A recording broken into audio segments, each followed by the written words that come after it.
അന്ന് നാസ ബഹിരാകാശത്തേക്ക് രണ്ട് വസ്തുക്കളാണ് അയച്ചത്, വോയേജർ 1 ആൻഡ് വോയേജർ 2. ലക്ഷ്യം ലളിതമായിരുന്നു. ജൂപ്പിറ്റർ, യുറാനസ്, സാറ്റേൺ, നെപ്റ്റ്യൂൺ എന്നീ ഗ്രഹങ്ങളെ അടുത്തു കാണുക, ചിത്രങ്ങൾ എടുക്കുക, ഭൂമിയിലേക്ക് അയക്കുക. എന്നാൽ വോയേജർ ഇതിലൊന്നും ഒതുങ്ങിയില്ല.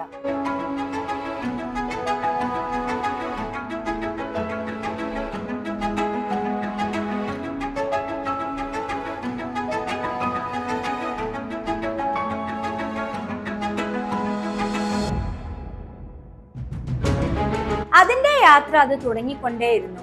ഒരു ദിവസം നമ്മുടെ സോളാർ സിസ്റ്റം വരെ കടന്നു. വെൽക്കം ബാക്ക് ടു മിസ്റ്ററീസ് വിത്ത് അമൃത.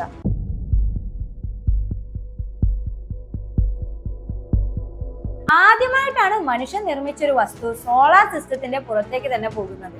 എന്നാൽ ഇതൊക്കെ വോയേജർ നിർമ്മിച്ചവർക്ക് അറിയാമായിരുന്നു. വോയേജറിന്റെ യാത്ര ഒരിക്കലും അവസാനിക്കില്ല എന്ന്. അങ്ങനെ ഇരിക്കെയാണ് ഒരു സയന്റിസ്റ്റിന് സംശയം വന്നത്. ഈ വോയേജർ മറ്റൊരു മനുഷ്യനെ കാണുകയാണെങ്കിൽ നമ്മൾ അതെങ്ങനെ അറിയുമെന്ന്. ചോദ്യം ഒരു സയൻസ് ഫിക്ഷനായി തോന്നുമെങ്കിലും ഒരു സാധാരണ ചോദ്യമായി തള്ളിക്കളിയാൻ സാധിക്കില്ല. അങ്ങനെ അവർ ആ വിചിത്രമായ കാര്യം ചെയ്തു. The golden record. അതിൽ 55 ലാംഗ്വേജസ് ഉണ്ട്, അഥവാ ഭാഷകളുണ്ട്. ഭൂമിയുടെ ശബ്ദങ്ങളുമുണ്ട്. മാത്രമല്ല 116 ചിത്രങ്ങളുണ്ട്. മറ്റൊരു ഗ്രഹത്തിന്റെ ജീവചരിത്രവുമുണ്ട്. പക്ഷെ ഇതുവരെ അത് ആരും ഉൾക്കൊണ്ടിട്ടില്ല. ഇന്നത്തെ കണക്ക് പ്രകാരം വോയേജർ ഇന്ന് ഭൂമിയിൽ നിന്ന് 23 ബില്യൺ മീറ്റർ ദൂരെ അകലെയാണ്.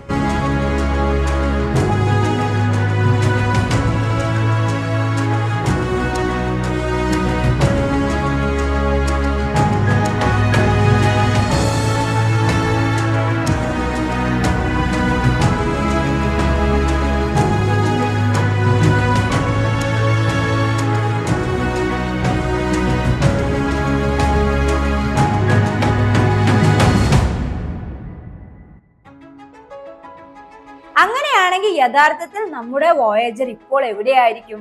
ആർക്കും അറിയില്ല. എന്നാൽ ഭാവിയിൽ വോയേജറിന് സംഭവിക്കാൻ പോകുന്ന കുറച്ച് സാധ്യതകൾ നോക്കിയാലോ?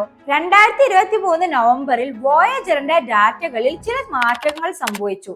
അത് നാസയുടെ ശ്രദ്ധയിലും പെട്ടു. നാസയ്ക്ക് വരെ ഡീകോഡ് ചെയ്യാൻ പറ്റാത്ത ഡാറ്റകൾ. ഇത് നാസയെ ഭയപ്പെടുത്തി. എന്നാലും ചില ചിപ്പുകളൊക്കെ മാറ്റി നാസ വോയേജറിനെ പഴയ രീതിയിൽ ഒരു വിധത്തിലാക്കി.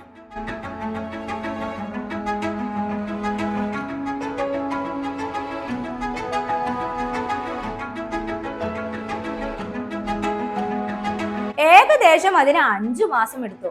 ആദ്യം നാസ ഭയപ്പെട്ടെങ്കിലും പിന്നീട് അതൊക്കെ റെഡിയാക്കി. നിങ്ങൾക്ക് എന്ത് തോന്നുന്നു? ശരിക്കും വോയേജർ ഫിക്സ് ചെയ്തത് യഥാർത്ഥത്തിൽ നാസ തന്നെയായിരുന്നു. 1977 ഗോൾഡൻ ഡിസ്ക് തന്റെ യാത്ര തുടങ്ങിയത്. ഇപ്പോഴും സഞ്ചരിച്ചു കൊണ്ടിരിക്കുന്നു.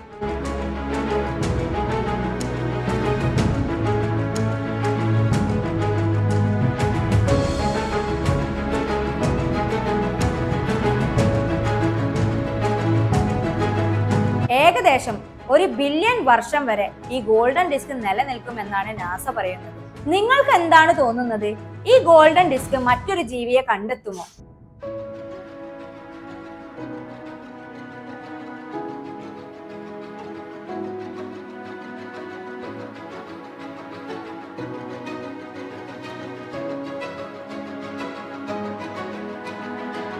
ഇനി 1 ബില്യൺ വർഷത്തിന് ശേഷവും ആരും വോയേജറിന്റെ ഡാറ്റ തുറന്നു നോക്കിയിട്ടില്ലെങ്കിലോ? നിങ്ങൾക്ക് എന്ത് തോന്നുന്നു? Comment it below. Hit like, share and subscribe. Thanks for watching.